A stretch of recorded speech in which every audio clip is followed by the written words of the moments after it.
March 19th, 2024 City Council meeting by St. Louis. Please rise for a prayer and proceed by pledge. Let's pray. Our Father, who art in heaven, hallowed be thy name. Thy kingdom come, thy will be done, on earth as it is in heaven. Give us this day our daily bread, and forgive us our trespasses, as we forgive those who trespass against us. And lead us not into temptation, but deliver us from evil. For thine is the kingdom, the power, and the glory, forever and ever. Amen. Now, Father, as we stand in your presence today, Father, we thank you for the city, the county, the state. We thank you for the nation that we live in. We thank you that your hand continue to guide us and to lead us and to keep us. And Father, as a council and administration, once again, we ask for your guidance. We ask for your wisdom. We ask for your knowledge and your understanding to continue to lead this city, Father, in the right way. Father, do it for us in the name of your Son, Jesus. Amen. Amen. Pledge allegiance to the flag of the United States of America and to the republic for which it stands, one nation, under God, indivisible, with liberty and justice for all.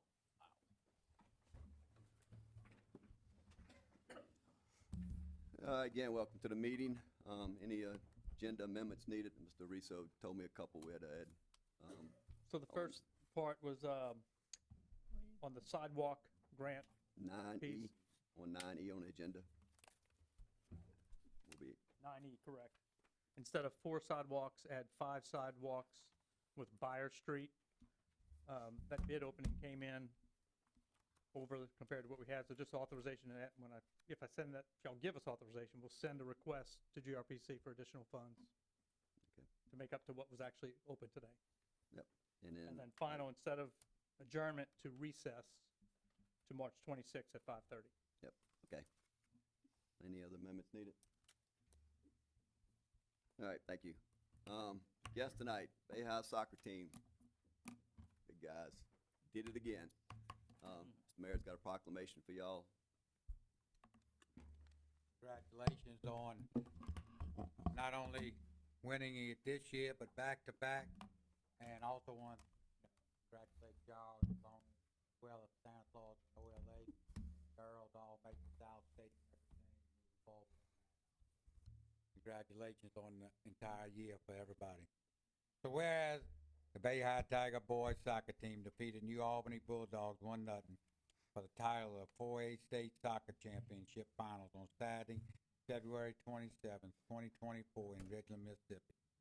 Whereas with this win, the Tigers brings home the gold ball yet again. This will be the first time in school's athletic history to win back-to-back state championships. And whereas the victory displays your diligent work and devotion, not only as a team, but as an individual. Whereas the city of Bay St. Louis joins in the celebration of your victory, we salute the team, the coaching staff, and the extraordinary and successful season.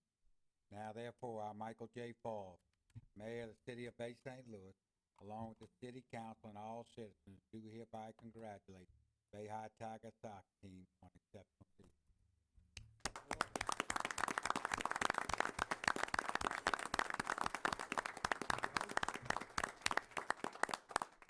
You need a wide-angle lens. Coach?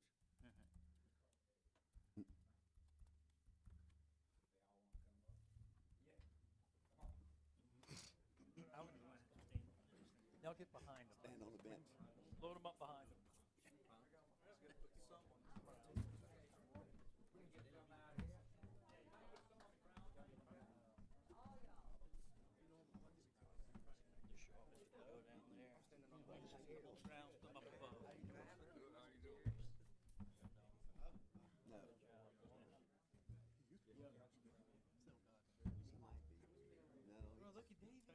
Get up there, we got more room up on top. Y'all lucky I'm not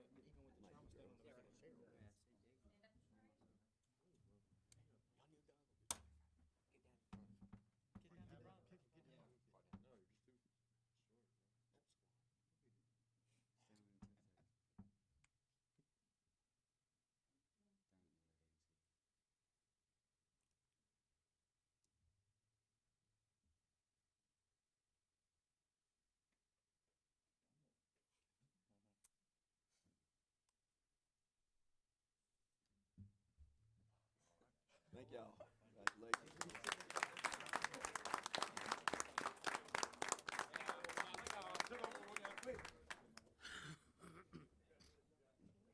Good job, buddy. Congratulations.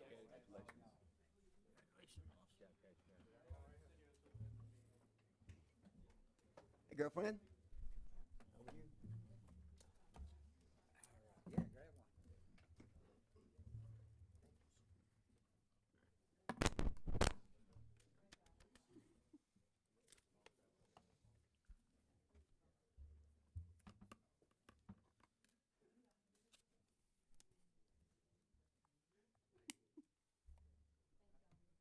Thank y'all. Proud of you. All right, next thing on the agenda is Coastal Environmental Service, bulky waste. Darren, come talk to us. Yes, sir. Good evening. How y'all doing? My name's Darren Bordelon. I'm with Coastal Environmental Services. Met most of you guys, but some of you I haven't, and I'll make sure that I do. Wanted to take this opportunity, as we get into the spring and summer months, obviously the volume of bulky waste is about to go through the roof. We're entering into our third year in this contract, and we're ready for it this year. We're completely trained up, staffed up, ready to go. I don't expect there to be any issues. Kind of talking with everybody here today, I haven't heard of any major issues, nothing that I'm concerned of, and hopefully you feel the same. And like I said, if there are any issues that you're getting or seeing, not even if you're hearing some, if you're passing a pile on the side of the road, we want to know about it. We want to know where it's at, what's going on with it, so we can get to the bottom of it. I tell people all the time, if we don't know about the problem, it's probably going to fester a little bit, and grow into a much larger problem when we could have, I need about an hour to handle most things. So with that being said, kind of want to run through just a couple little things, couple key points about how bulky waste works.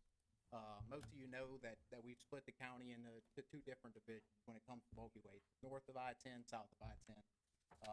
Obviously, south of I-10 is where y'all are going to be worried about. South of I-10, just based on how everything is, city limits and all that, we run every street every 2 weeks. We make sure we cover everything. But with that being said, it does help us out considerably to have those piles reported, and we urge people to report those piles to us. There's a bunch of different ways that you can do it. Facebook, we have the info at CESMS, debris pile at CESMS. Our website, there's 2 different links in there that'll show residents both the bulky waste schedule, where we are this week, where we are next week, and also they can report a pile to us. One of the biggest issues that we see and that we are seeing right now is, we like I said, we come through, we sweep an area. So for instance, the heaviest bulky waste route in the entire county is south of the railroad tracks from Wayland Avenue to Union Street. We call it the beach route. It's a monster. The biggest problem that we see on it, it's not very hard to get out there and put 2 trucks on it and sweep it and get everything cleaned up. But we talk about it all the time. We have a joke with the drivers that debris piles are contagious. They see you putting a pile out there, well, they're going to go clean their yard. They see you cleaning your garage out, well, that gives them an idea. The problem that we see with it is we come through, we sweep the entire route on Monday. They get this idea that they're going to put a pile out Monday night, but we're out of there. And the only way that we can ensure that we cover the entire county or the entire division for bulky waste is that we can't continue to come back for it. The winter months, it's a whole different thing. We do all we can. We'll go back to them. But we're about to get into something where, right now we're seeing it. That route that I talked about, usually we pull between 4.5 loads off of it. We pulled 8 off of it this week. Things are changing, and we expect it, and like I said, we are ready for it. We got multiple drivers trained in multiple different trucks. No matter what is thrown at us at this point, we're not going to have any lapse in service. We're not going to have any problems, any issues like that. Any calls that you get regarding bulky waste, like I said, please get them to me. Whether that be, hey, I put it out late, we still want to try to get it taken care of. We don't want it to sit out there for 2 weeks. I can tell you the most rewarding thing in my position in this business is to turn down any given street in the county and see that it's completely clean. It's my goal. every day. It's what I come in here to do. But it does take a little effort, from the residents to be able to do that at all times. Bulky waste, another thing that we see, it's Friday evening, I haven't seen a bulky waste truck in my area. Well, based on volume, yes, some days we do push it to 6 to 8. I think I've talked to a couple of you about this. If we're not there by Friday evening, we'll be there Saturday morning. And like I said, that generates a call and a problem. But the more people that are aware of that, the better off we are. And another thing, just kind of help us, we're obviously committed to doing a good job, but we're committed to doing it safe, both for you guys, the residents, and for ourselves and our equipment. I see it all the time, especially in this area. They don't want to put a pile on their grass, they put it on the storm drain. Or they lean it up against their mailbox or something just so it doesn't kill their grass. Well, obviously those are an issue for us. You grab hold of the storm drain with that truck, it will pick it up. And obviously we can't do all that. So look, any calls that you do get regarding any of that, please get them to us. I wanted to generate a call. They may see that orange tag on their pile. They don't know why we didn't pick it up. But if they call me and I can have a conversation with them, obviously we can get that fixed pretty quick. It definitely helps both us, you, everybody else. So if anybody's got any questions, any concerns that they're seeing, yes, sir. Just explain what all bulky waste consists of. Yeah, so bulky waste, there's basically anything, appliances, mattresses, furniture. We'll pick up 8 yards of construction debris a month. Wood chipping, tree debris, bags of yard debris. Where we get into kind of an issue is the unacceptable items. And obviously those things are, hazardous waste, paint, gas, oil, those kinds of things. Like we had one today, we picked up at the whole pile. They stack it under it, obviously, but paint everywhere. Obviously, we want to be the ones to clean that up. We don't want to leave paint out in the street, but it does happen, and they've kind of gotten wise in some areas, and they conceal it until we don't know it's there. Like I said, we'll basically pick up anything that's not hazardous waste. And a problem with that right there is also, it gets brought to the dump, and they not allowed to have it, and it gets mixed in with that dump, and then first thing you know, someone goes out there and sees this, and they got a fine sitting on them. Right. Yeah, so all bulky waste goes to King Landfill. That they cannot take. Another thing that people don't realize, I have too many bags of household garbage food in. So I'll just throw that in this pile of trees. Well, they can't take that. They reject the load. We can't bring it in, and then we get into an issue where Waste Management won't take the C&D part of the load, and King won't take the household garbage part of the load. Now we're trying to split a load, and it just adds to the problems of it. Any other questions? Any Darren, I appreciate you addressing the council. I think you're selling yourself short on that hour, because I think every time I put a ticket in before I hit return, you call me. So I appreciate that. Yeah, I give myself an hour, but please, I'd like to prove that any issue you see. No, but we do think the response time has been great, especially whenever there is an issue or there's a ticket. I do appreciate that. But just to clarify, so on the bulky waste, do we need to go ahead and advise that what we have been doing is advising the residents to put a ticket in? You mentioned it goes every 2 weeks, so they'd need to do a ticket, or is it just going to get, because I know we talked about a pinging system that you guys catch that for the pickup for bulky, so just kind of talk about that. Yeah, so like I said, it does help us to get that notification, and we're going to cover the street anyway. Where that does help us is if I have a truck that doesn't have much to do, the northern part of the county, the bulky waste isn't what it is down here. They can burn it, they do other things with it. So if on a Saturday, I have a truck that's not busy. Well, I'll give him a stack of tickets, because we know these piles are out here. We're not just driving down the streets looking for them. We know exactly where these 10 piles are. So it allows us to get a head start. We do have a ping system in place. There's some flaws in it based on how we pick up every 2 weeks. We'll ping the same location 4 times before we ever get to it. It clogs up the system. Somebody has to go in there. They have to close that out. So putting in a request, like I said, on the website, or you can email us at debrispile@ms.com and all that. It certainly helps, only because we're able to get that head start. Gotcha. And we know the pile's there. We go straight at it. Good deal. Thank you. Cool. Good. Thank you. I Yes, sir. Thank you, sir. I would just comment, but, I just saw this the other day on Sycamore Street, right off of Old Spanish Trail. If you turn going south, Vacant lot, huh? vacant that- lot next to the house. Right, there's a pile there. So, and yes, that's another issue. And, so the drivers are told, you know, we don't pick up anything on vacant lots. Now, if there's a couple, and I've talked to the guys multiple times, we can tell that pile came off of where there is a house, and he owns the lot, and he just puts it over there so it doesn't kill his grass. It's hard for the drivers to, you know, determine that, decipher that. So we tell them, you know, don't pick up anything on a vacant lot. If I get a call about it, or if I'm driving and I see something and it's clear to me that, you know, this is a paying customer that just placed his pile on the wrong lot, whatever. At that point, we will go pick it up. And, like I said, I want to know about the issues. I want to know the problems, because I can reach out to these customers, and if we leave a pile down, most of the time, you know, we don't have a problem going to pick it up. Like I explained, we want the streets to be clean, but it gives us the opportunity to educate that customer. You know, like I said, we're going into year 3. If we can get all the customers educated in year 3, when we're going into year 6, this is all going to look a lot better. And that's kind of the thought process behind that. Same thought process behind the orange tag. We want them to see that tag and make a phone call and try to figure out, you know, why wasn't this picked up, so that we can explain to them. And look, we're going to come get this pile this time, but please, next time, understand that this is where it needs to be, or this is how it needs to be placed.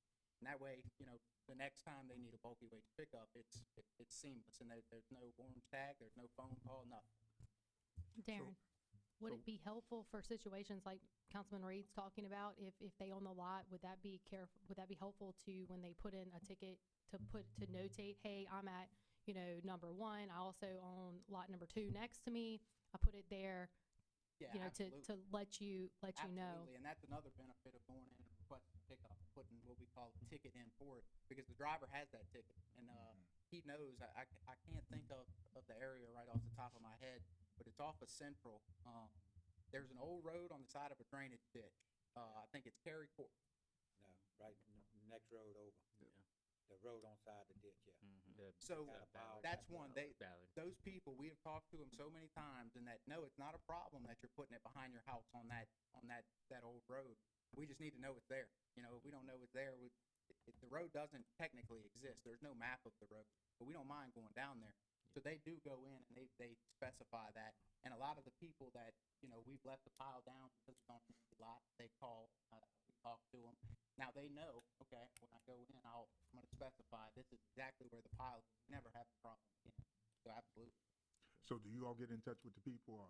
Yes, sir, I do, personally, yeah. So usually if a call goes into customer service on our end, I will call them back.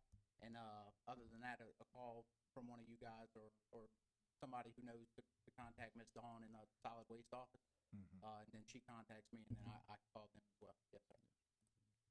Okay. And I think the key, what you said, is education, because we're 3 years in, and I put something on Facebook a while back, and a lot of people still didn't realize what to do or how to go about it. So we need to make sure as a city we keep, especially this time of year being spring cleaning, we need to start putting that link out there to report the pile and try to let people see it and have them go to it. So, Yep, because a lot of people still don't realize what to do with it. It's shocking. A lot of people don't realize that bulky waste is part of this thing. You know, they think, I can't get it all in a cart. What do I do with it? But we do this. Yes. The only other comment I would make is, number 1, if council members ever get a complaint or call or whatever, feel free, email me. And I know they'll do Heather sometimes. I'm happy to send that email. We just need address, possibly a phone number if you have it, but where it is, and we can direct it. You know, so take it off of y'all. We'll do that. The other piece, on our website under departments, we have a department called garbage. And if you click on it, there's a side menu for bulky waste and debris, another one for missed pickup, and another one for request a can, another one for service issue or question. Those are all direct links to their website. Cool. So that's another way that you can direct residents to, hey, if you go to the website under garbage, there's a way to fill out that form for bulky waste. One more question. My area is the low-lying area, so December we had a flood, we had one 2 weeks after that, so 3 weeks ago I saw a report to the city because there was trash that floated up into the streets.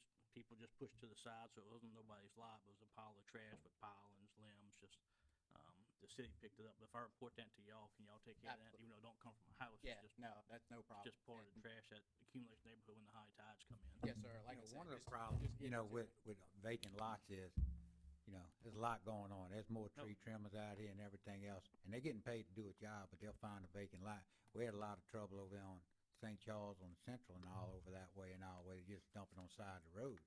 You know, and that's one of the reasons, you know, if they can call in and say, hey, I put it on lot next door, I put it across the street over there on that lot, you know, but it's from my house and all, and that's when they can, you know, they're very good at going, when you bring it to their attention, they're very good about going to get it. And, you know, and sometimes, you know, we still got our truck, we still running some in all, in areas, and need be, you know, we can always try to get something too. And some people always try to abuse the system. They're trying Oh, to no clear the doubt. whole lot, and Yeah, push so it to we the see road. it, we That's see gotta it push it constantly. back into your They, lot. you know, Yeah. You know, somebody your puts- area, somebody- your area is, on some of those areas is, Mhm. I guess, you know, you got these people now, we'll haul your mattress off and this and that, buy a new one and all, they end up on the side of the road. Mm. Whereas if they just left them at the people's house, Mhm. then, you know, they'll get picked up. They had couches by the soccer field and Yep. all that the other day. I Yeah. reported, you know. Yeah, Dumpster and there. just, you know, a tree trimming or tree cutting contractor, you hired somebody to come in and cut down a big old giant oak tree. 99% of the population does not have a saw capable of cutting down some of the trees that we see. And, part of the price that they pay is for that contractor to haul it away, and they just get out of there, they don't want anything to do with it, and then it falls back on us. You know, if that's a 30-yard pile, it could take us 3 months to get to it, under these circumstances. But like I said, if something like that does come up, and you see it and you know about it, please get it to us, because, you know, if we know about it, we can certainly help pretty quick. Yeah, I think everything, complaints went way down. People got more used to it. Change was hard at first, and Yeah. But everybody got used to it. Good. All right, anybody else? Thank you so much, Darren. Thank you. Hey, Jack. Yeah, this is Jack Francione. Jack likes calls at manager. midnight. Yeah, Yeah. you can call him whenever. He answers though. Thank you. Go Tigers. All right, next thing on the agenda is, planning and zoning. Next item is a motion to follow planning and zoning recommendation, approved application for variance of 12 foot to the rear yard submitted by Robert and Michelle Botch, located 528 State Street, parcel 149E-0-29-247.004. It's approved 5-0, planning and zoning. Anybody here representing this application? You like to say anything else? Identify yourself, identify yourself for the record, please. Robert Bates III, 528 State Street. Okay.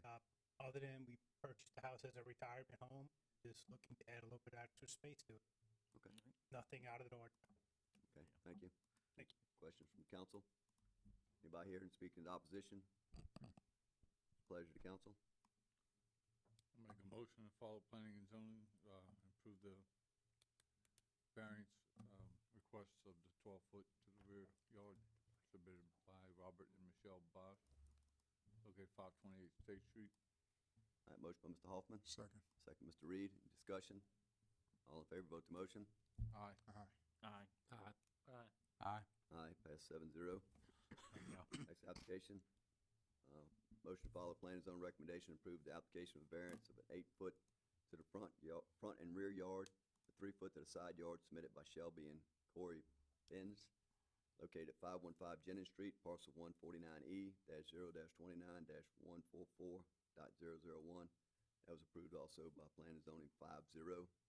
Applicants here. Would you like to have anything to discuss further?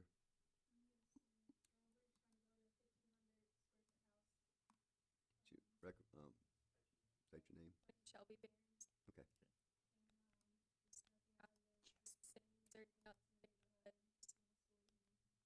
Okay. Question from council? So the city's recommending denying the side and rear yard setback. Mhm. So is this approving both of those, or are they? That's what plan and zoning approve, both the front, rear, and side. So there's 5 yards, 8 yards, 8 foot in the front and side yard. And that would, and a 3 foot in the rear yard. But yeah, the city's recommendation is approve a 5 foot front yard and deny the rear yard and the side yard. And I think that was just because, that's what the neighbors are, Mhm. in those frames in there, and then the side yard as well.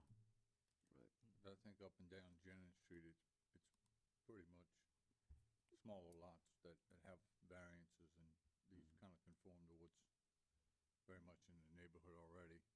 And I don't think the neighbors voiced any concerns, at planning and zoning that I'm aware of. Okay. Yeah. Any more discussion? Yeah, just to clarify, because I know on the last one, we looked at the adjacent properties and it kind of mirrored that. So Mayor, the minute, that's basically on that, setbacks on the rear, it's matching that 513 and 517. That's the reason why. We wanted it consistent with what's neighboring those. That's pretty much it. The only thing the side yard didn't have those down there, but that was the only thing, it's just trying to mirror what's there Mhm. and all on those, setbacks. Yeah, and I think, I agree with the administration's recommendation on that. I mean, I think when you get to the side, especially the side, that gets a little more invasive to the neighbors. I think the front is probably less impactful. So I do agree with the administration's recommendation on that for the 5 front yard variance, 5 foot, but on the side and rear, I wouldn't be able to support that. Okay. Any more discussions on that? I want to make a motion. I'll make a motion to approve, and follow planning and zoning recommendation to approve the requested variances for 515 Jennings Street. All right, motion by Mr. Hoffman, Second. second Mr. Salvo. Any discussion? Vote the motion. Aye. Aye. Aye. Nay. Nay. Nay. Motion passes 4-3. Thank you. All right, next motion, application, motion, follow plan and zone recommendation, approve the application for the amendment to the official zoning map and convert 402 and 404 Dunbar Avenue parcels from R3 to C2 Neighborhood Commercial District submitted by the City of Bay St. Louis. Parcel numbers are 149E-0-29.067.001 and 149E-0-29.067.000. Is approved 5-0. This was what we did for the hair salon that we Yeah. talked about, and just making it official. At one time, both those was, neighborhood commercial or commercial at that time, and rezoning, they got changed over to residential, I think, is it R2 or whatever? R3. R3, and, like to just give that status back to that area, it just ties right into the Almond and all right there on the corner. Okay, when did we take their commercial, neighborhood commercial away? Back when we did zoning in 10? 10, 2010. 10. Yeah. Yeah, 10. Okay. And it stayed, and she kept the place there. Say She commercial. still does, McDonald Park, still McDonald Park. Change. gets her mail and everything there as a commercial and everything. Okay. And it hadn't been long ago, a few years, I guess, maybe, that she moved. It was operated as a commercial industry for years after the zoning was changed. Oh, yeah. And then there was a definite lag, which is why the administration did not just issue a business permit when she came in. And, I mean, it seems to be that the intent was to keep this commercial, but some reason it was overlooked and probably never brought to attention because it remained commercial property, for years until they had that couple years that, I don't know if they're using. it I for- was just asking because there was a couple people in my district doing that zoning. It took away Mhm. certain, Right. Correct. There's some other ones throughout the city Zonings. you find out. and they was asking me about Hmm. getting it back. So, and I told them basically we was gonna do something in the future, Right. and And as long as it's not just in the middle of something, as long as it's connecting, it should be able to. Yeah, because that's contiguous commercial from the highway, Mhm. Mississippi Power to that next block, Right. right? Coming So it's down all contiguous, it's not spot zoning. You couldn't Right. say it's spot As long as zoning we don't because it spot is zone, contiguous. we'd be okay Right. on Right. things like that. And Yeah, wasn't I it mean- part of, If you had a location you wanted me to look at, feel free to call me or Okay, shoot me a I text sure and I'll look at it and see if there's any Okay. possibilities for you. but part of it too was that it was a continuously used, it was being used as that throughout Yeah. those years. It didn't go from commercial than the residential going back to commercial, but continuous use for commercial. That's correct. All right, any more discussion? Need a motion? Motion. Motion, Mr. Salvo, Second. second, Mr. Hoffman. Any further discussion? Vote the motion. Aye. Aye. Aye. Aye. Aye. Aye. Motion passed 7-0. Next, motion to follow planning and zoning recommendation and deny the text amendment to the zoning ordinance to section 904-2, off premises outdoor advertising billboards, and it was denied 5-0. Administration wanna talk about this, or how we wanna? Sure. Talking to Jeremy and P and Z, basically the comments from them was they kind of wanted to push it. They wanted to hear the feedback from the comprehensive plan, what the recommendations were from our comprehensive plan, and said they didn't really feel comfortable taking action. I think that's different from the communications that the council has provided to us regarding billboards. Mike, is this being addressed in the comprehensive plan, the billboard?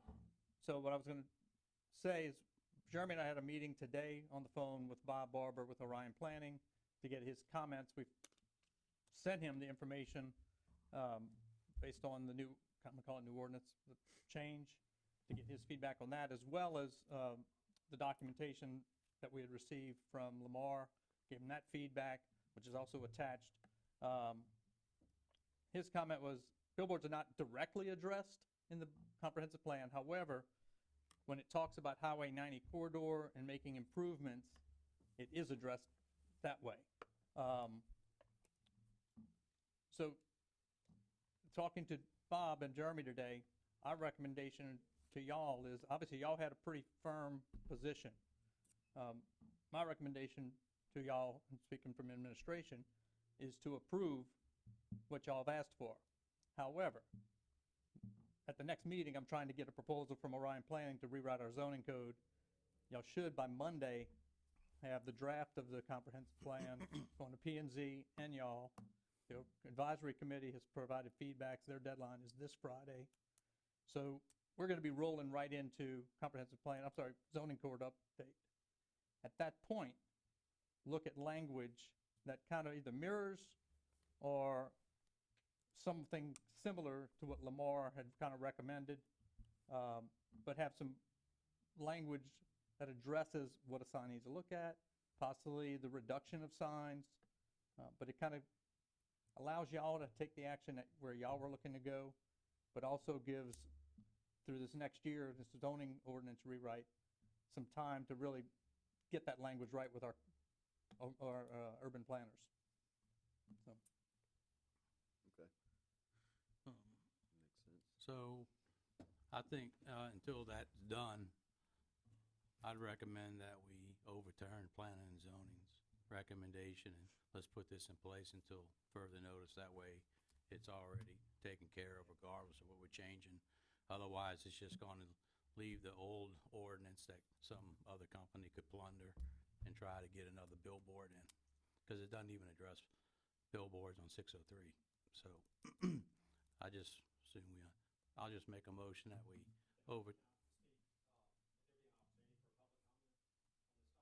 No, that was good. It's up to the president. Yeah, I read your letter. And it's very compelling, it makes sense, quite honestly.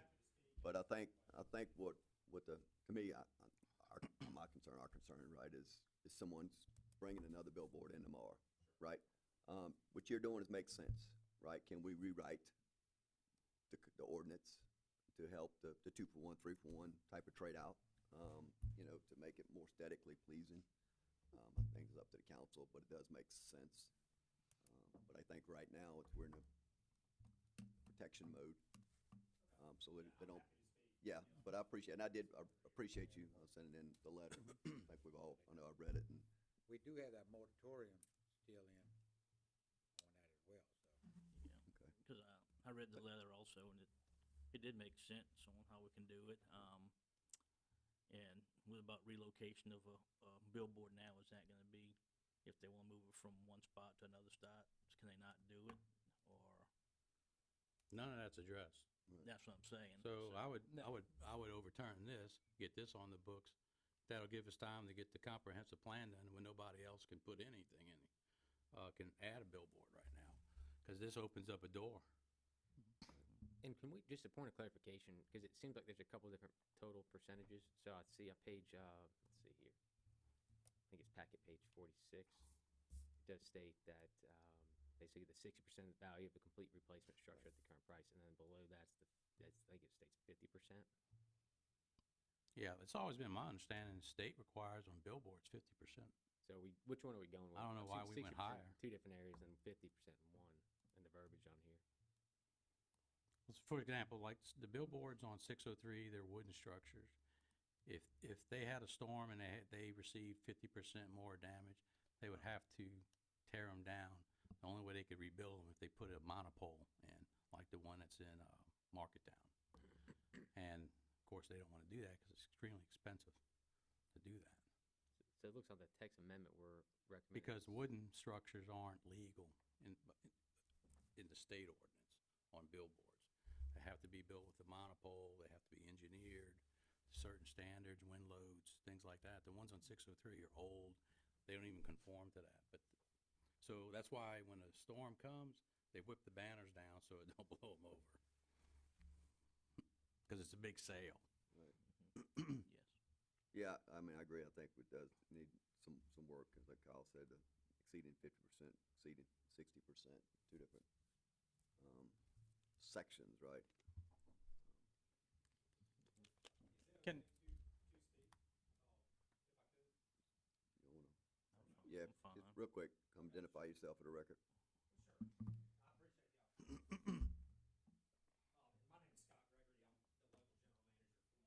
I know you got the letter, so I was gonna be brief anyway. And just appreciate the opportunity to speak as a member of the billboard industry. Cause our goal, when we saw this, we were very neutral. Like I said, we get where you're coming from. Our platform is less can be more. So I know the misconception is that the billboard company's gonna come in and say, no, don't ban that. And that's not the case, because we really, we believe we can do less than more. The reason I'd recommend looking at the language, and I get it, you want to head it off, so I'm not even opposed to the moratorium or anything like that from our standpoint, but do encourage some form of cap and replace, because even talking about the wooden structures and things like that don't look good, that was my goal in cautioning you all as the city council, is that just over time, when you have cities that want to accomplish, no more and limiting people, and that's great. Usually we're in favor of that. It's not as easy as just, all right, leave them up until they die down, because, the billboard companies are going to protect what they've got. And I think I'm speaking for all of them. Again, we're not the only one. We've got most of the inventory, but they're going to try to keep up as long as they can what they've got. So I really would recommend some form of like cap and replace with it, or an exchange ratio, because that encourages them to take down that aging, less attractive inventory, instead of just when it's cut and dry, black and white like that, it stays up. And we've seen cities that dealt with that over time. That inventory gets aged, doesn't look as good. And cities change, and businesses sometimes move to different areas, and other areas develop, and our products can benefit cities and those businesses. So with something like that goes in conjunction with what you're proposing, you actually can come out with less inventory, but better use inventory that can actually benefit the city too, and new businesses, than just leaving it alone in a system where it just dies out. And so I appreciate it. Honestly too, what I will say today is just we want to be a resource. We want to partner with the city and the communities we operate in. So if we can be part of that conversation, please allow us to do that. We'll work with you. I just always want to accomplish that with the cities, to make sure y'all understand that it's not the misconception of like, no, we want more and more and more. We really don't. I think Bay St. Louis is a perfect example of where things could be rearranged, where we could come out with less, better looking stuff. So again, if we can have further conversations, I'd love the opportunity to do so. And thank you again. I didn't want to take. Scott, do we have your contact information? That's not on your. Yes, I've got some cards. Okay, So just real drop quick, them off. I'll hand them out. Okay. Yeah, it's not on your letterhead. and I would just comment again that, from Bob Barber's perspective, is billboards can work on Highway 90 based on the new comprehensive plan. but in a certain format, you know. Thank you. And so that's kind of the position we kind of took today with a recommendation to y'all was, let's get the comprehensive plan, let's get the zoning code update, and then incorporate some of the language, for all the same reasons that were documented in his letter, but doing it as part of that overall rewrite. Yeah, and I guess my question too, it's gotta be, is the future more digital billboards because it's easier to change it from on-site wherever you're at in your office and everything, or? You know, it can be, but not necessarily. I mean, Okay. there's one way you can look at You it. have to come up to the podium. Yes, please. We're live streaming, so your video, Oh, your gotcha. audio go through. Great. You know, not necessarily because it works in different ways. So some advertisers want static. You know, they don't have the need. Where digital comes into play is the benefits of that are you can change copy instantaneously with no production charge. So just for instance, with communities in a lot of cities we've worked with, and the cities actually sometimes are lessor, where they make money off that site. So we've had examples where we limit inventory, find a new site on city property, city partners with us, runs their messages at no cost, and they're able to do community events and emergency messages and all those things. So it's definitely one option, but it's not the only option. We get asked a lot of times like, yeah, one day, is it gonna be all digital? No, because, you know, there are different needs for different advertisers. But it definitely does present, you know, digital is a good example of where you can end up with a lot less inventory in like one well-placed one and accomplish that goal that y'all are setting out to accomplish, which I totally get. So we've seen cities that have different exchange ratios, and these are things we can talk about more, you know, given the opportunity of like a 2-for-1 for a static. We're like, all right, you want this new site, you take down 2 faces to get 1. And a lot of times it's a higher exchange ratio for a digital. And so you might say like, no, you want a digital, you take down, say, 3 or 4 for 1 to get that one site. Those vary from community to community, but, and we can give examples of that too, that, you know, that's worked really well because it just serves a lot more people with less inventory. You can also make them a monument style structure. You can do a facade that looks a lot better and fits within the landscape of the community rather than just the, you know, traditional monopole. So we've come a long way in that regard, and that's what we're trying to do a lot of places is go with less but better and kind of move things around to match the way the cities we're operating in are growing. And I like that, Mike. Can we make sure Bob's aware? I like the facade structure, making sure that's incorporated. I'm sure that will be addressed, but that's something I think is very pertinent to see, you know, have that in that comprehensive plan. All right, thank you. Thank Yep, you. thanks Appreciate again. everything. All right, any more discussion, need a motion? I'm gonna make a motion that we overturn planning and zoning's, recommendation and adopt this thing with the exception of changing the you know, from 60% to 50% on Gary, I think 60% is what was advertised. 60%. Yeah, I think that's a new text amendment does state the 60. Yeah, the and text old one amendment is 50. 60%. I see what you're talking about, and I don't know why that's there, but the actual text amendment and everything that goes with it and what was advertised is 60%. Okay, then let it stand as is. All right, motion, Mr. Noblock, to approve. Second. No, to deny, to overturn planning and zoning's recommendation. To deny, To deny their denial.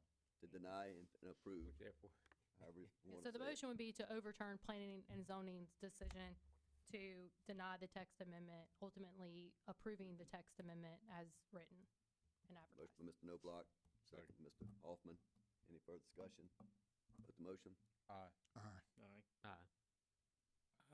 Aye. Aye, motion passed 7-0. All right, Mr. Mayor?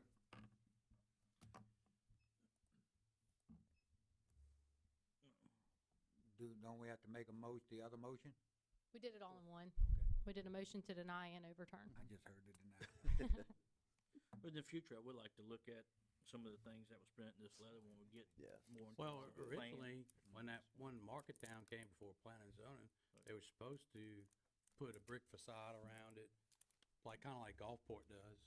And, but that didn't, and it was supposed to remove that old sign skeleton from the old gas station, the price point changer.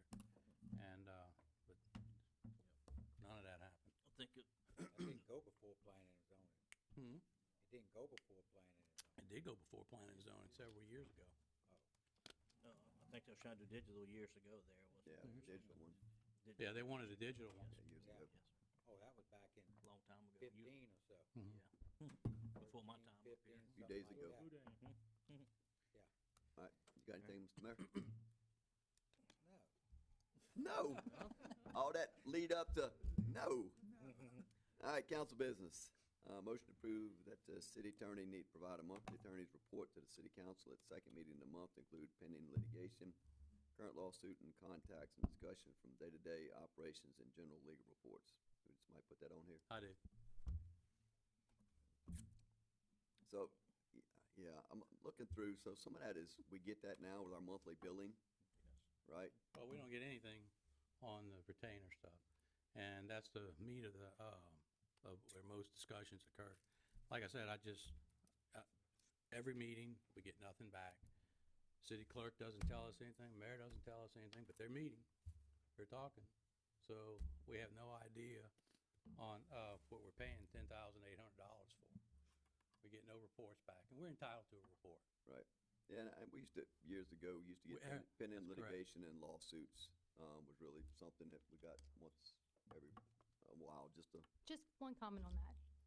You're right, you did. Back I mean, then, before you you, I had, mean, no, before you. and I agree, but back then you had about 20 lawsuits. Well, I was gonna say, but we had a And you don't have that. pages of You don't them. have that today. So I can sit here and proudly say that we don't have 10 notices of appeals. Back then, they were bill of exceptions.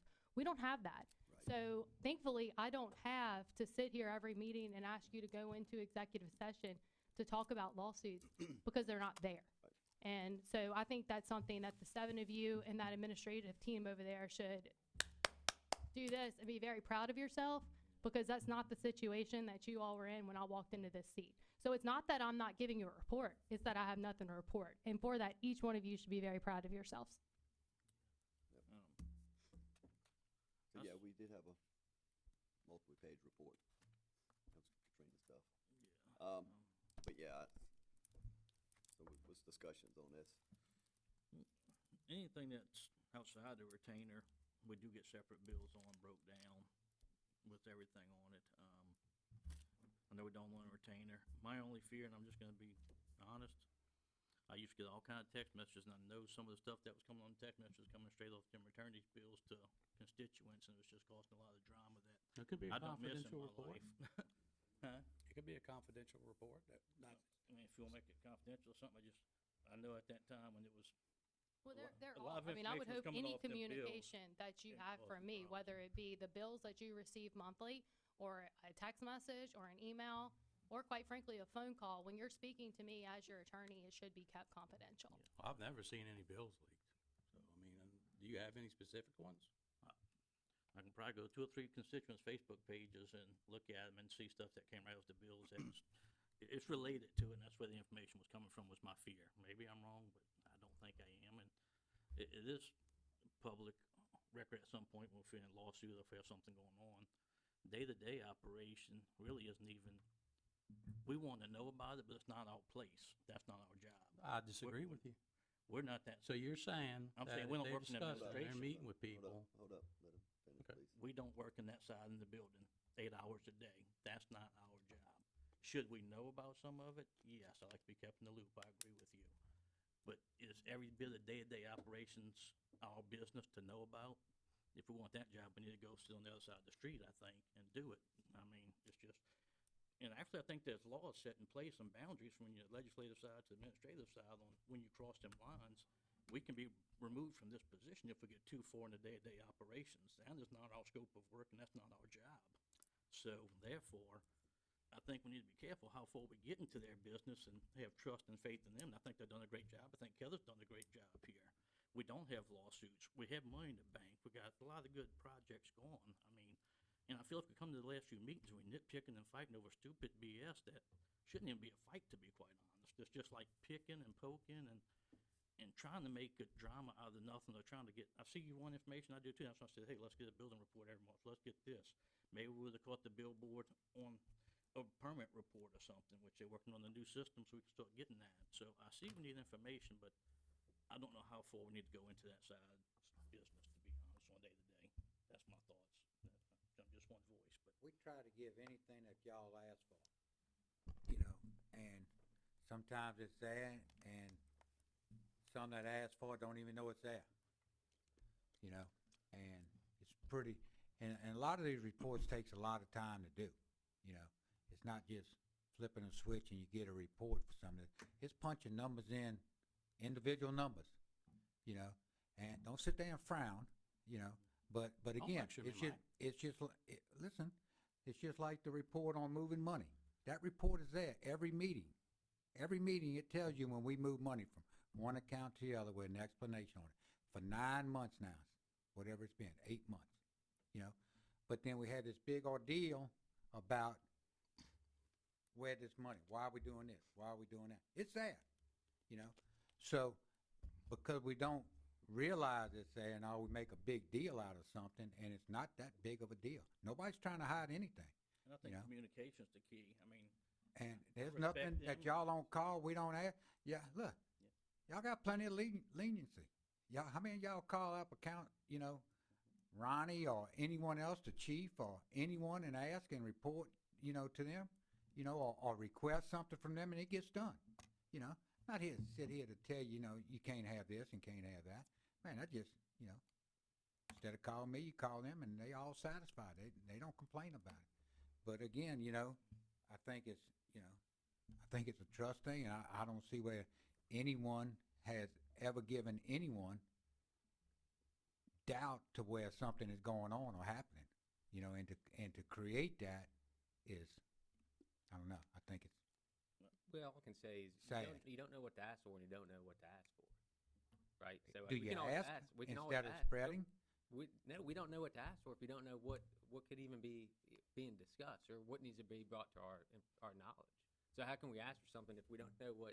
So what do you think that you're not getting that needs to be All I discussed? know, and it's, you know, Josh said that it's a fine line. It's a report that was received before the retainer. It wasn't a fine line before that, right? And I know I Well, but get yeah. the breakdown because it was hourly.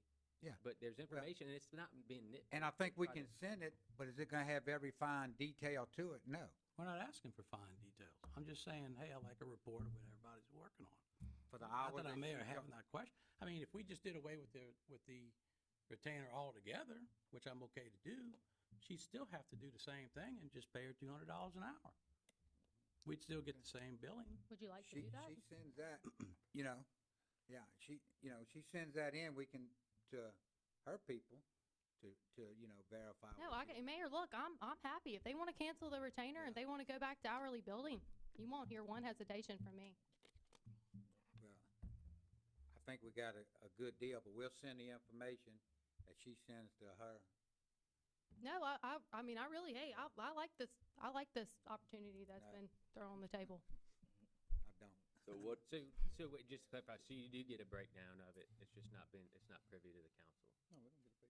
You Just get a like- breakdown. No, You just he does not get a Not breakdown. That's not. a break, that's no, not I thought No. that's what you just said. We though. do not. No, not a breakdown of everything that goes on, but, you know. no, I can pull one, and that's not a problem, and I don't mind doing that. I do not mind that. I have nothing to hide. What I do for this city on a daily basis, that whatever gets recorded into our system or what doesn't, I have nothing to hide. I'm not ashamed of what I bill. I'm not ashamed of the hours that I spent here.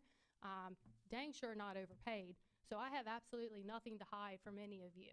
I also do not think that I've ever refused a phone call when any of the 7 of you have picked up the phone and called me and asked a question.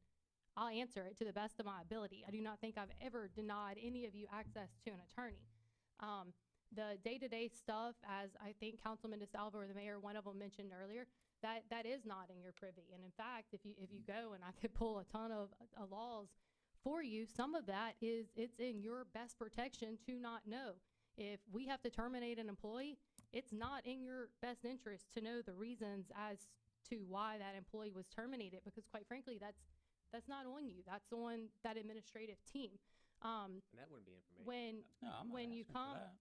We get that in the payroll things. yeah, but when you ask for, that's what I'm trying to tell you. So this stuff, some of this is when you get into what you get and what you don't get. That's a whole different story.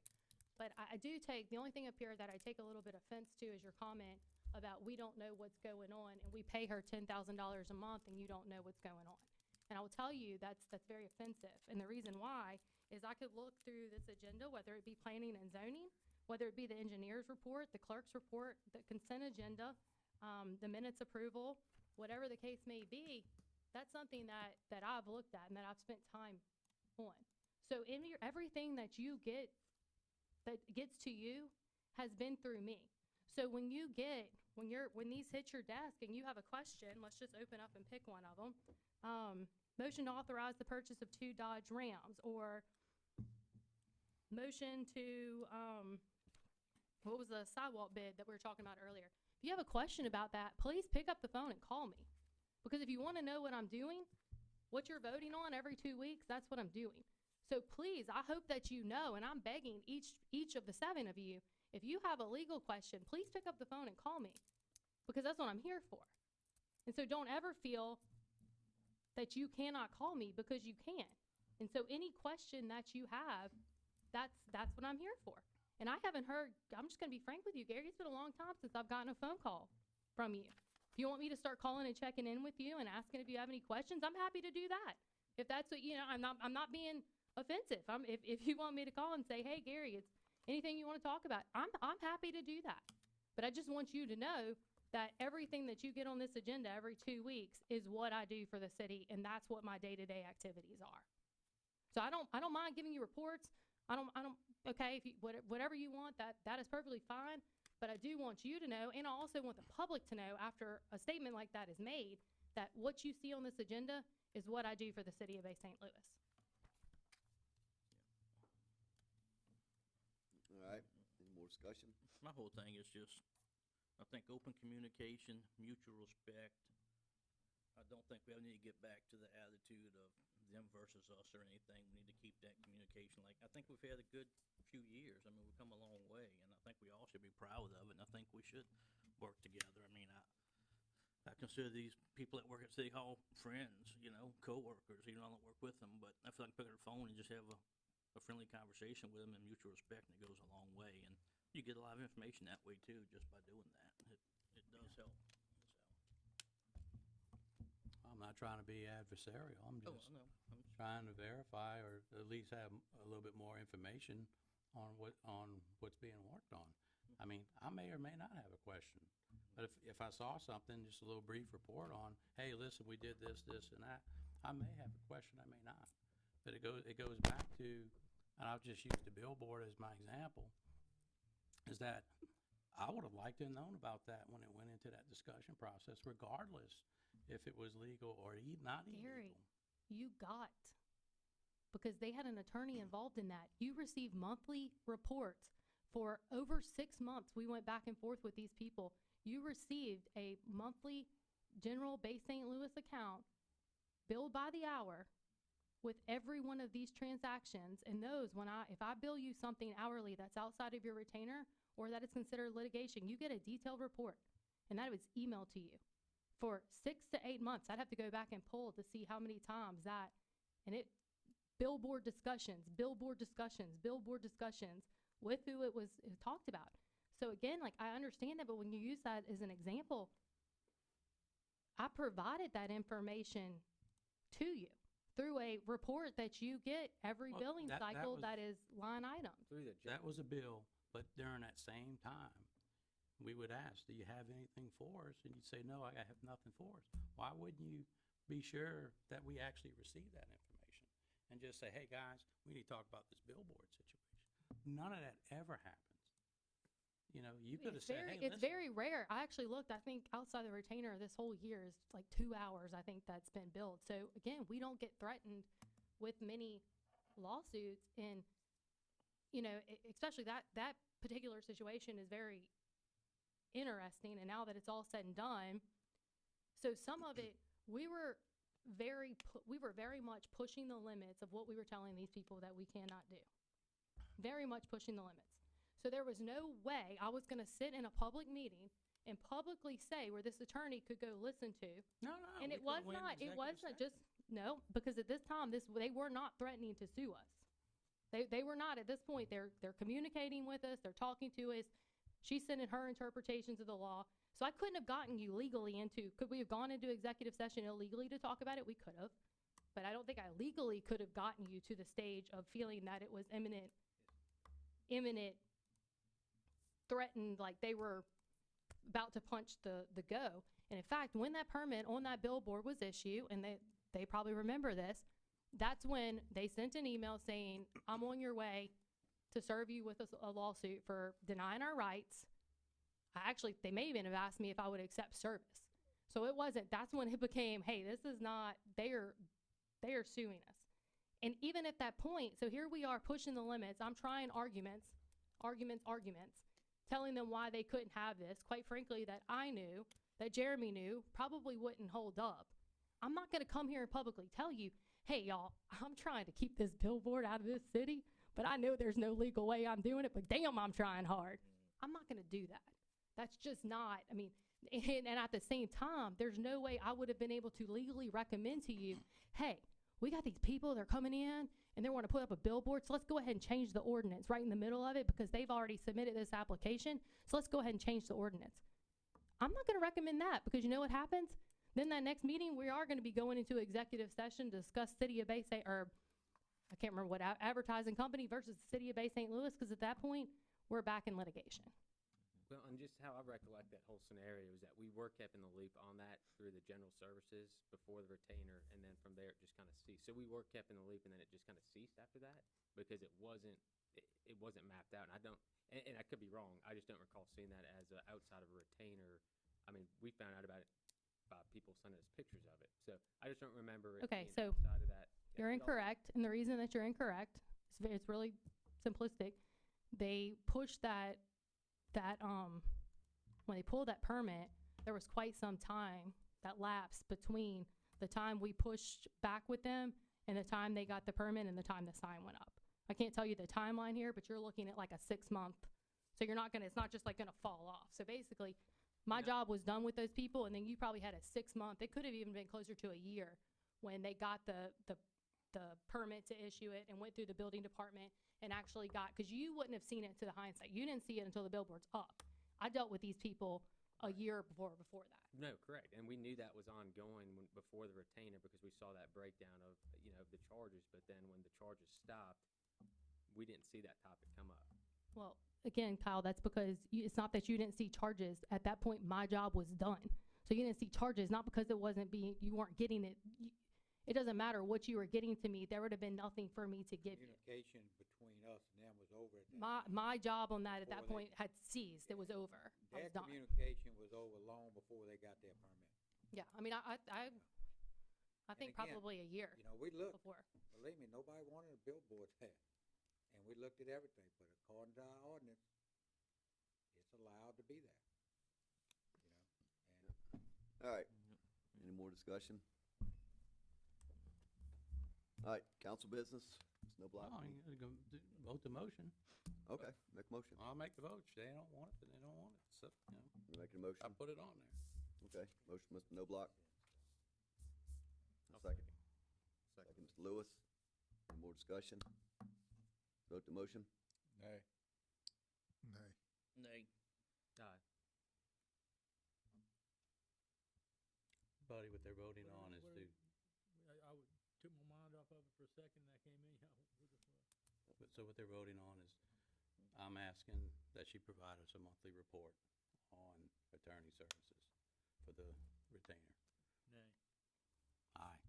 Nay. Motion fails 4-2. Or 5-2, sorry. All right, council business, Mr. No Block. Anything new? No, I mean, Ms. Hoffman, No, not this time. Thank you. Reed? Ms. Alba? I'm good. Nothing. Lewis? Yeah, I was gonna touch base. Mayor, I know it was early this morning, but did you get a chance to talk with Ricky on that property on Citizen? So it's where there's a retaining wall that was built on a new build. Yeah. And that water was still shedding over to that adjacent property. We went and looked at that property about a month ago. We did. Yeah. The retaining wall is holding the water, and now it's overflowing onto that property. Now, he's created his own pump to pump that water out. He did. But now it's draining completely. I mean, it's almost overtaking those pumps. So if we can plan to go get with the resident, I think I sent. I know Ronnie's gonna look, see what can be done in the drainage in that area. But was it actually overflowing? Cause I mean, that water'd have to be that deep to overflow. Yeah, that- I sent a that couple flag, 'cause the pictures. dirt's way down. Yeah, I sent a couple pictures this morning. It looks like it was flowing, because it was between that retaining wall and that small property. And what the between problem, you know, behind his slab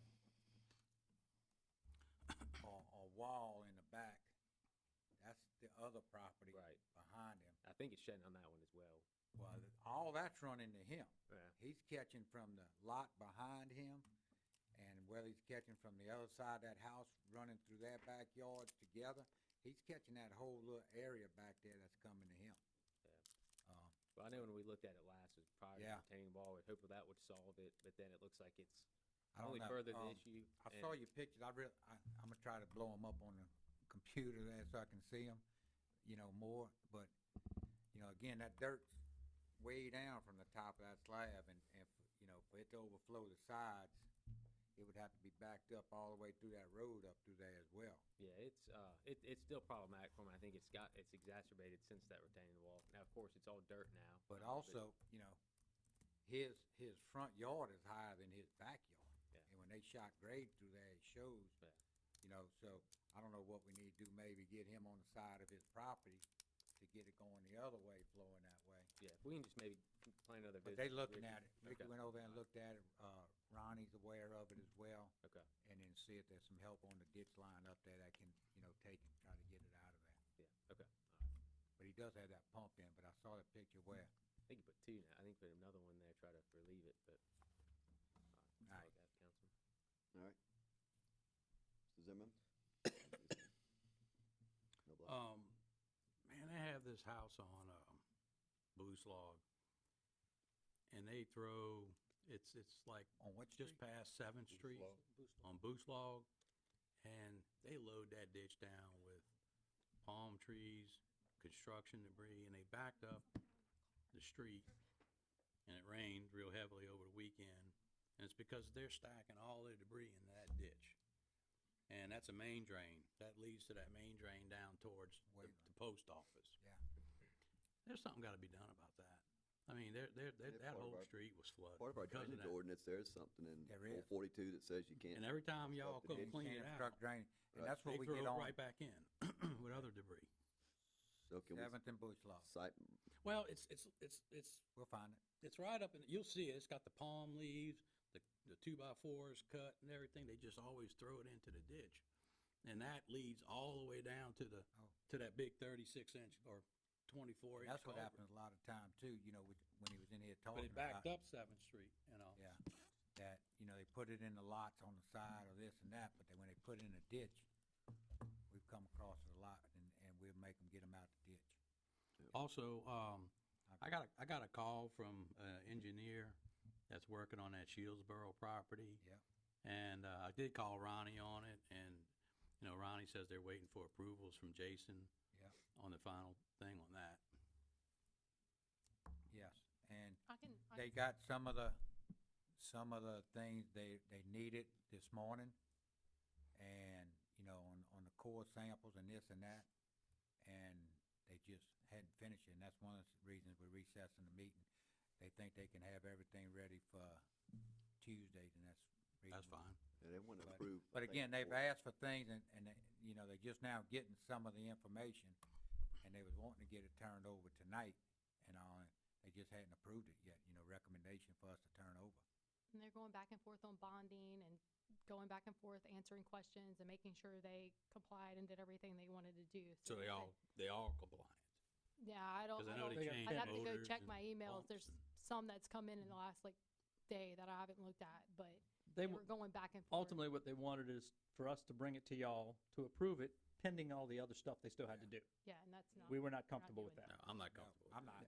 So what But we I will told them say now there's is, we been have a meeting. constant communication. So, you know, for all of y'all know, in case you get calls, there's been no lags of communication. There's been constant phone calls Yeah, I just and don't want y'all emails. to be pressured into going- approving something y'all not ready to do. Yeah, no. No, and that's one of the reasons we didn't want it on it, you know, I mean, they could've stayed and, you know, talked after signed up, but we wasn't making a recommendation for it, you know, without I think everything. and what, I 42 mean, literally, lots the of core room. sample of the road, I think, was received today. Okay. I mean, so But he's got We don't know adequate if the- pumps in there, in that sewer system? Any what? So the pumps are good in that sewer, cause I know they. That was one of the things they were, I think, questioning whether or not they were sized right. Lift They had to stations in run there. the test on this. And it may be for this first one, but then first phase, but when, is it right for the second phase, or will they have to come in and add another one or a larger one, whatever? Yeah, 'cause what That's they're, one what of the they're turning, questions on that. yeah, what they're turning over is not the entire subdivision. 42 lots, The, I yeah, think. Yeah. That's what he said. You know, I think the other thing was to being discussed was, putting the final layer on the roads. Wait till some of the work, well, I forgot what that percentage is, maybe 50, 60, 70% of the houses are built before they put the final coat. You know, layer on, that way it's not out there getting ate up with the big trucks and all that and all, and that's some of the concerns they've had, so. What we've told them also is next week, we have a workshop meeting on redistricting. So instead of having a workshop meeting, we're gonna recess to next Tuesday, so that item can be on the agenda while we're all gathered. And so when the mayor talked to them today, they seemed satisfied with that. Okay. But, So, He was well, here earlier. but I talked to Jason and Ronnie this morning and said, hey, do y'all feel like y'all can finish and have everything so that it can be on the agenda Friday when we post agenda? And they both said they felt confident in that. So they'll have drawings and But stuff. we for us weren't to gonna review. throw something last minute that's this significant, especially not complete. So they have drawings we can review over the weekend? I mean, we gotta prove it, right? So I need to, No, they'll have all the information to y'all by Friday. that's what I'm saying, over the weekend, we can Yes. get all the information to Whatever's required for Rev- final plat, view it. we want that on the agenda Friday when we post. Yeah, just make sure. So y'all have time. Caitlin, just make sure you get Not a copies last of minute. the plats, final plats, so we can approve. I'd like a full set myself, to review. and quite frankly, I mean, if they can't get it or it's pushing or y'all aren't comfortable, I mean, It's they're been, just what, gonna have year and a to. half, Then it'll 2 be years first since we meeting in approved it, April. It'll so just have to be the first meeting in April. another 2 weeks is not gonna hurt. Yeah. Correct. If we weren't meeting already as a group next Tuesday, I would not have offered and kind of said to them, hey, wait, we can recess, the council could take action, then it would have been April. And we weren't gonna call a special meeting. I wasn't gonna recommend that to y'all. All right, anything else? No block? I'm good. Pine Street culverts, have y'all looked at that, Mr. Mayor? Tommy Elkins issue? Yes. And there was two Back small culverts behind, put in there. Kelly and them's in-laws across the street, found a big, a ditch in that area. The culvert was completely blocked. Matter of fact, they took out a couple truckloads through there. That probably slowed down some from the front. Looking at the back, the recommendation is the crossover culvert, I don't know, not even halfway down, that crosses over the road. Recommendation is to upgrade that to a larger culvert. So we're gonna leave that one in and go further down the road towards Kelly, Jimmy's in that area back there, and put one in line there to get it across the road as well, the size that she'd recommended. So we'll have essentially 2 pipes going across the road there. The school, they go and check out the retention pond to find out, because they had all that flowing to that when they cleaned out the retention ponds and all that work they did back there, trying to see if there's some kind of blockage back there. One of the things back in there needs to be dug out more, and of course, you know, your drainage is up here on that retention pond, and it's real slow to get down. So in those heavy rains, it backs it up where It can't go water nowhere. can't come in and Yeah. starts running it the other way. So that's one of the concerns we have as well, to try to, we can dig that maybe deeper through the middle and everything, to where it will, you know, hold more water and still be able to get out, but that's one of the things. Okay, yeah, it's just, Because I think when you get in there, it's little, little bitty holes, you know, in your slab, you know, your wall, that's allowing the water to go through to drain it, so. okay. But they all looking at it and hope to get something going soon. And when, you know, and I think in this, Byers Street project, I think that the drainage going into Woods Place, I think that's gonna be larger than that, because if you look at it, when I went through there, it was full coming over the road in there and everything and all to go out. So we need to clean up some down through Edmund's old place there. Right. And then also clean that up and make that large as well to handle the water coming through. Yeah, okay. Thank you. All right, any other new business, old business? All right, Mr. Russo? Oh, public forum, I'm sorry. Mr. Cliff? Engineers report too. Thank y'all for getting that fixed, Caitlin. How couldn't come open- Jason doesn't come to our engineers and thing couldn't open it anymore? last year. Yeah, I couldn't open It it. generally comes to the second meeting of every month. This one, he didn't have anything on it, and he had another meeting to attend. And he said, Okay. All right, good evening, gentlemen. Cliff Rabelais, 702 Third Street. Glad y'all kind of led into what I was gonna talk about. I was glad to hear y'all talking about drainage and subdivision. Mhm. Cause I'm here to ask you to revisit your subdivision ordinance, at least a few of the details.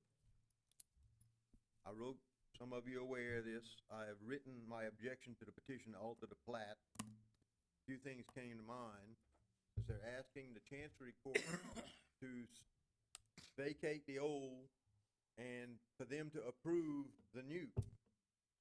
I just wanna, I don't think so, but I don't think the city has not advocated their responsibility and rights to approve subdivisions, have they? I didn't think so. I can see the Chancery Court vacating the old one, but I don't think they got any business approving a new subdivision for the city of Bay St. Louis. Maybe I'm wrong, Heather, I'm not gonna ask you because Mhm. I'll let you chew on Gary. Mhm. All right, it was obvious from the plat that's been provided with this, petition, the developer has knowingly and willingly ignored all of the limitations and restrictions which exist on that property.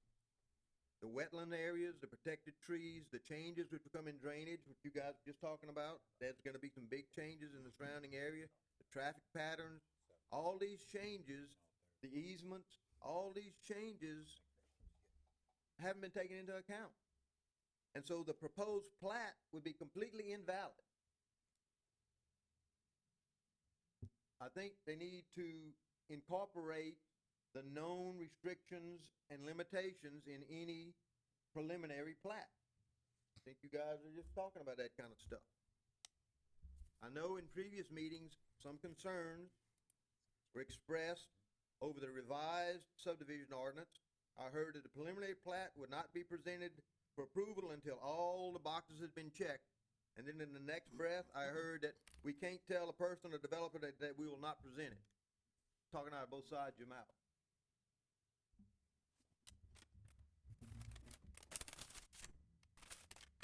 And we've seen it. They've brought stuff in here that's not supposed to be done, and y'all end up wasting a lot of time and sending it back.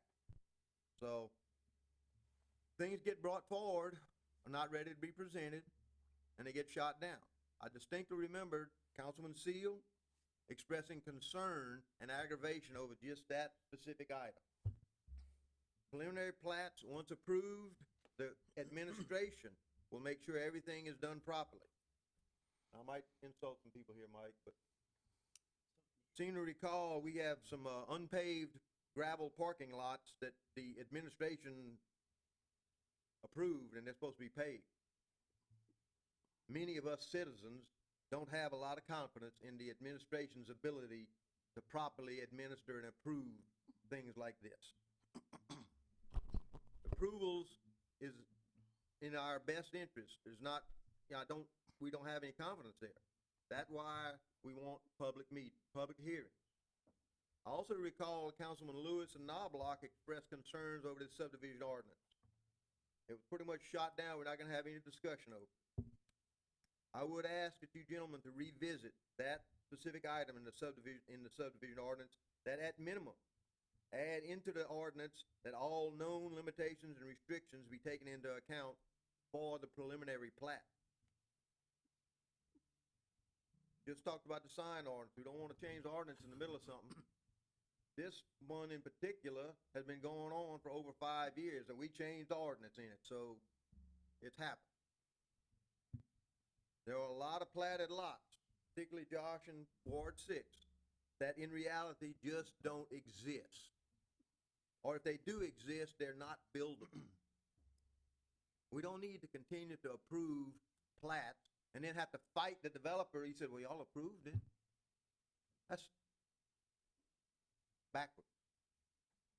Gentlemen, I would ask that you at some point add into that ordinance that known restrictions and limitations need to be accounted for. They don't need all the details, they don't need to know the elevations, but they need to acknowledge that there's trees there, that you can't put roads here, you got wetlands here.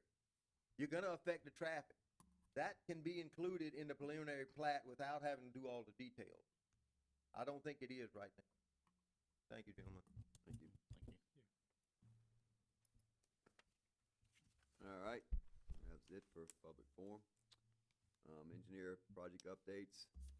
Yeah, the link wasn't working earlier, but now it's working, so. I sent the email to him Sunday night, I think. Yep. City clerk's report. See you Motion- later, sir. I'm sorry?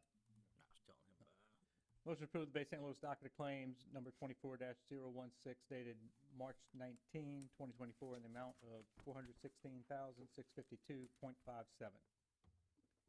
I received a couple of questions from Mr. Seal. Other than that, haven't received any questions. Any other questions? Motion to approve. motion. Motion, Mr. Salvo. Second. Second, Mr. Noblock. Any discussion? Vote to motion. Aye. Aye. Aye. Aye. Aye, motion passes 6-0. Mr. Reed's out the room. B, motion to approve Bay St. Louis docket of claims number 24-017, special dated March 19, 2024, in the amount of $5,622.77. All right, motion. Any motion? Motion. Motion, Mr. Salvo. Second. Second, Mr. Lewis. Any discussion? Vote to motion. Aye. Aye. Aye. Aye. Aye. Mr. Reed, you voted? He recused himself. Recuse himself. Motion passes 6-0. Mr. Reed recuses himself, that word. And the last one we just put on this afternoon had to do with mostly motor vehicle permits, trying to get license plates. Motion to approve docket of claims number 24-018, police, dated March 19th, 2024, in the amount of $386.75. Need a motion? Motion. Motion, Mr. Salvo. Second. Second, Mr. Hoffman. Any discussion? Vote to motion. Aye. I'm recusing myself. Aye. Aye. All right, motion passes 6-0. Mr. Reed recuses himself again. All right, anything else, Mr. Riso? No, sir. All right, consent agendas, items. Mr. President, can I ask one question? I know the bids came in today. Is he just reviewing them on the sidewalk project? What's going on? Correct. We opened bids at 10 and 10:30 for two sidewalk projects. One was Washington, the other on Buyer Street. He will be reviewing those for them. There are low bids, obviously there. Washington Street came in a little bit under expected price. Buyer came in a good bit over, and that's one of the changes I've asked in the consent agenda, to add a fifth sidewalk so we can request for additional funds from GRPC for Buyer Street on Okay. Thank you, sir. and that bid tab will be available Yep. hopefully So, next meeting. On 9E, we're amending that to, motion to authorize administration to request increase, number will change from Gulf Regional Planning Commission for 5 sidewalk projects, Subi, Ranch, Pine, Felicity, and Buyer Drive, to allow for changes for the estimated cost of the project, so we'll update 9E. So that's gonna be an increase of 48% in cost, What's according that? to the report. From 350 to 500 for Buyer. That's Buyer, but Just, Yeah. going back for Talking the, about this for the other project's 4 ballooned- sidewalks, This project's ballooned to almost $2 million, and our match is gonna be what number? What project? for all of them. Oh, for all the Yeah, sidewalks? Now, you're seeing, basically, yeah. we're seeing an increase, again, about, I think Jason's estimates were about 45%. This is the only one Change. we're working on right now. Yeah, these are, Buyer and, Washington's only 2 projects that we have funded. So the ones that he's wanting funded for $2 million, that's increased 48%? 40, yeah, I think it was Is that 45. part of this? Correct. That's us saying, instead of asking, right now, basically, every 2 years, they have a cycle with GRPC. So they're, basically open their window for new projects. So where's that, So instead where's of that match saying- funds gonna come from? I would say use you've got road and bridge funds, you've got your infrastructure funds, so, I mean, that would be where it is, but it's either that or, maybe remove one project so you can fund the other 3, I mean, that's up to you guys. Yeah. But right now, we're seeing Well, that, when- that's gonna come in under budget. That's on the Under- budget? When I say under budget, I mean under grant amount. If we bid these projects as is, we can expect them, we're not gonna have enough money for them. Two. Right. Yeah, this is all we have. We don't have So- nothing, and there's no guarantee they're gonna give us all that money to do these other projects. Yeah, but it's go ahead and asking, since we know, since they came in, we know what the increase is going to be. So it's go ahead and asking for the increase in what we're gonna need for all 5 projects. But right now, we only have 2 of those on the Buyer and the Washington Street are the 2 that's, Yeah, and then figure out down the road if we're gonna Yeah. do any of the other ones. yeah. And so Jason's going through right now doing, and I guess at the next meeting, he'll make his recommendation, and then that'll have to go to MDOT and get approved. And so, 2 months. yeah, you're still 2 months out from 2 months actually out. being able to award a bid, but we need to get the request for the increase over to Gulf Regional Planning, because they do have a pot of money that they are able to allocate and increase, but it's also a process for them. So that's why you have to send that over with them and get the money increased. What's making up the bulk? Obviously, I know the supplies is gonna make up bulk of the increase, but what else? I mean, we're looking at service fees. They're also including that from engineering. Yeah, Like, there's is that a lot of drainage, you know, along Buyer as well, whereas MLK Park is just, you know, asphalt, sidewalks, you know. It doesn't have the drainage in it, that's why, you know, it probably came in, you know, under. Probably the first thing we may have bid that's ever come in under, you know. And that's what But- GRPC told me But too. that, yeah, When I talked to so them. that's, just some of that's making it up, you know. And I believe, Kyle, this is Culvert is- construction, this isn't engineering Yeah, fees, look, this is culverts is purely more than, just construction construction. cost. culverts is probably doubled in price. And that's what my Heather answered my question. It's purely the construction costs. Yeah, of the supplies. material probably, yeah.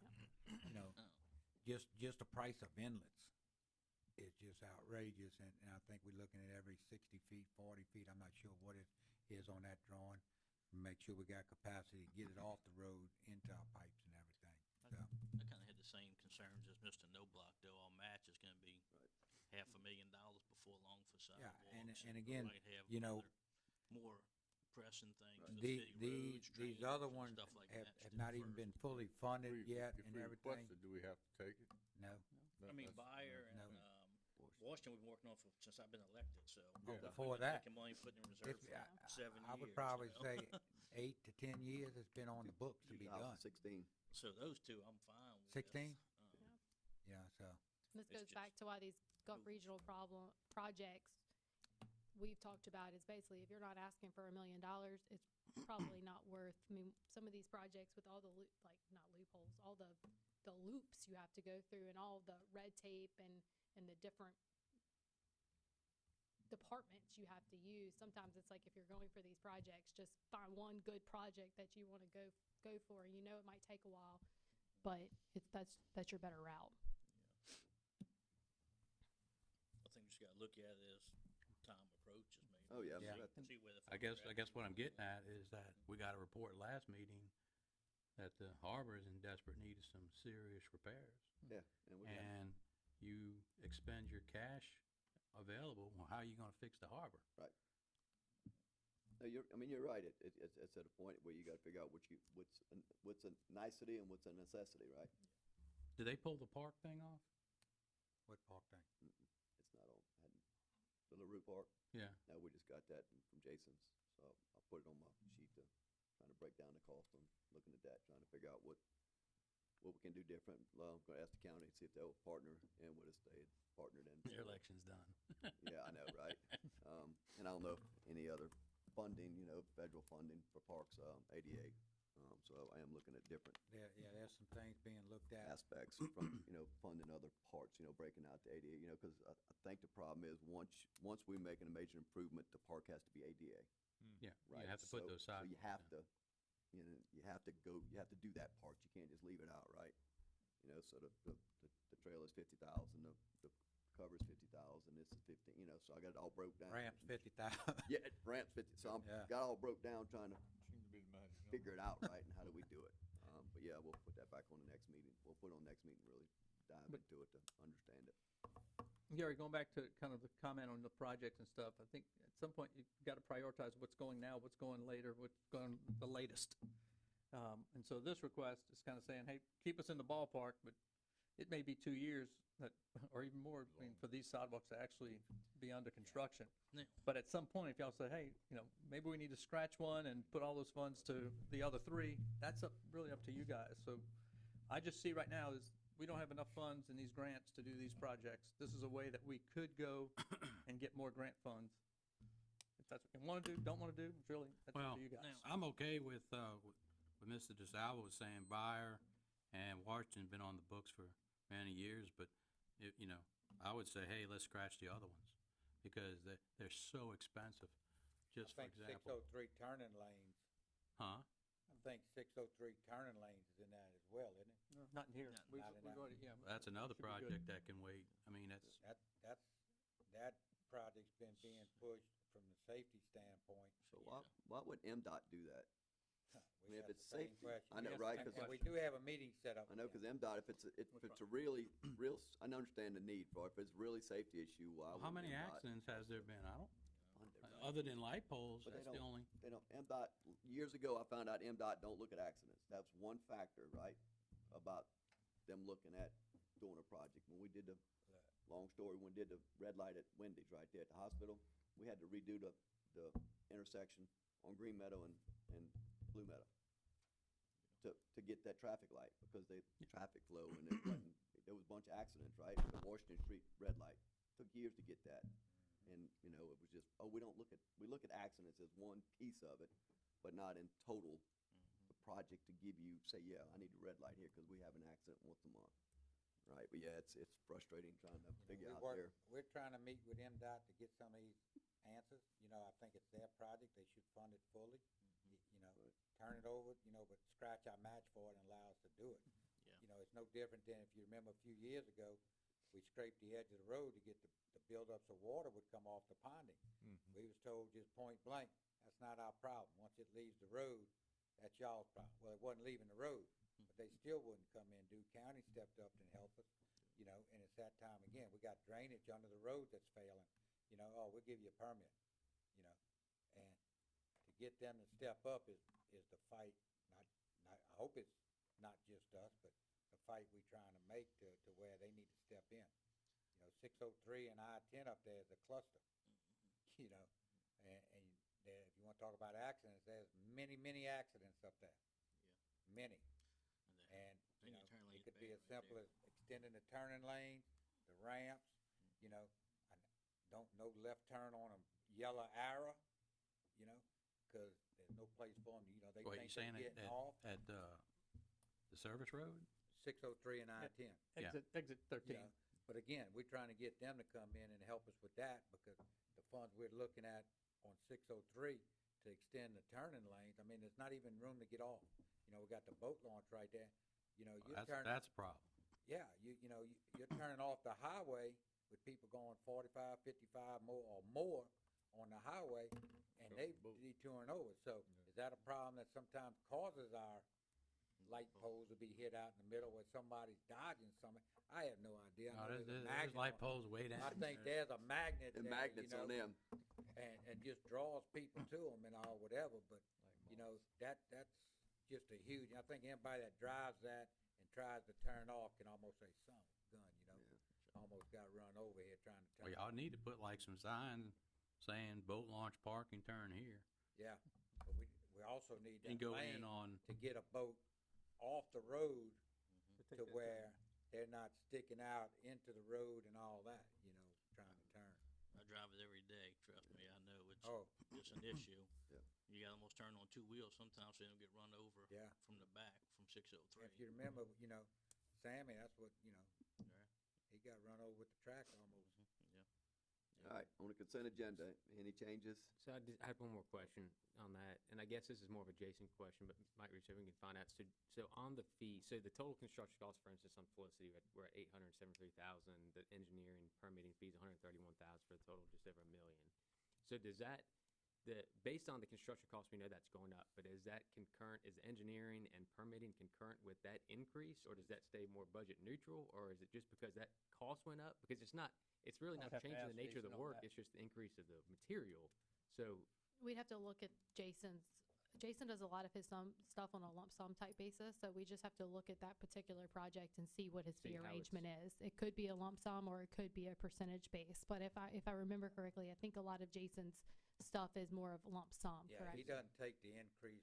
He That's what I'm, typically, Some yeah. does. Yeah. Cause some of it's at 10 to 12% based on what the construction costs. Some are, the smaller ones are at, say, about 5 to 6%. Yeah. So just wanna make sure it doesn't increase that. yeah, based on most, It had to most be. engineers do a percentage based off of the construction, the final construction costs. Jason's are usually lump sum.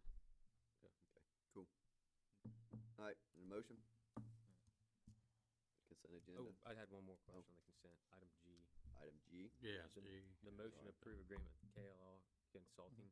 What if we, so just based on that breakdown, I know we engaged KLR for more of the, predominantly the police grants, but now this is more citywide grants. Well, even last year, it said it could be citywide. She's primarily spent her time, and Toby and all have used her and said, hey, we found a grant. Can you- What if we can you budgeted for file that? Cause I through it? think at $35 It's an hour like for 80 hours, that's about $6,000 $6,300. $6,000, yeah, I I think. then think it last goes- year we capped her in that first agreement, and I don't think she came. I think near- anything outside of the 180 hours is an additional it goes from 35 to 40 outside of the 180 hours. So I just wanna make sure we budgeted appropriately that, so, and then I guess my other But also, question is, if there's anything, cause, you know, basically the mayor has to go, if there's a local match that requires any type of government funds, our money, that has to come to y'all before it's submitted. You know, before submitting a grant.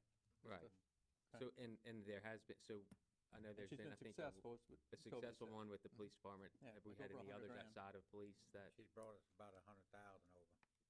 No, but like, outside of police department? like this week I received an email. Outside? Yeah, No. But like this week, I received an email from Congressman Ezel's office, making us aware of a potential grant in the firefighters area. So I forwarded that to Monty and said, hey, you might want to talk to Kirby about this, you know. So it might be an opportunity, but. How many grants has she filed?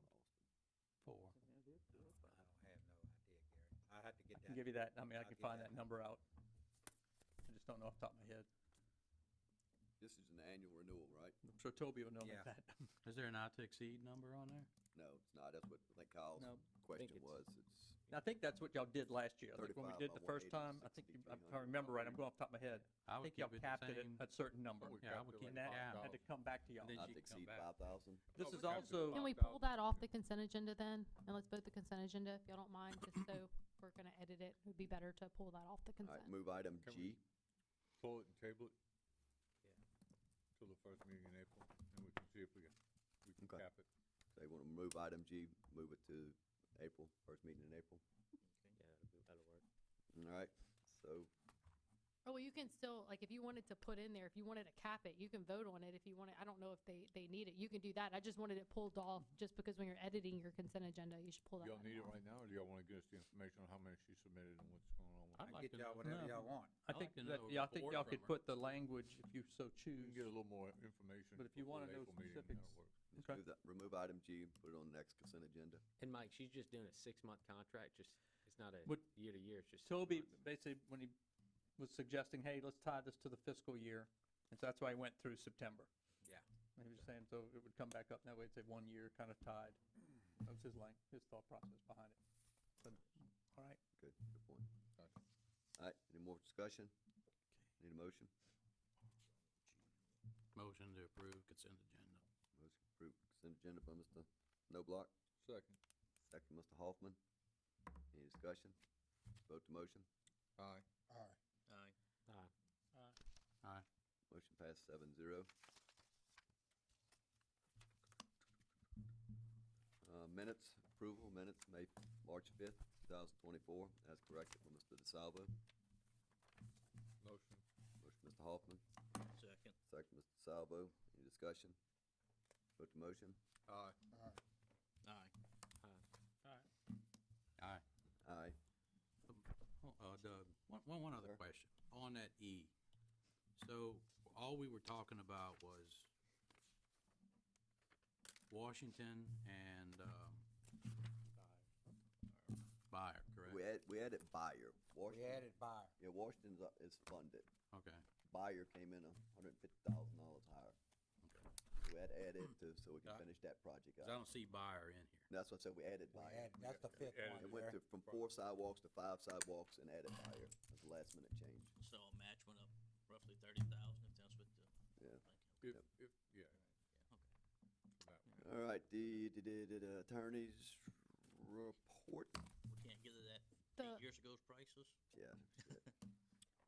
The only thing I have is actually listed under executive session, and that's that SWK pending petition. It says lawsuit on here, but it's actually not a lawsuit, it's a petition. That, we have not been served on that, but I put it on here in case you wanted to talk about it. My recommendation would be to do so in executive session, but we have not been served on this yet. Okay. So y'all wanna wait to discuss don't blame that, you. to figure out what's going on, or? I mean, I'd like to, cause I would like to go into it, just Okay. to understand. All right. So, Motion to enter closed session, determine the need to go in executive session. motion by Mr. Noblock, Second. second Mr. Hoffman. Motion, Aye. All right. Aye. motion passed 7-0. Motion to go in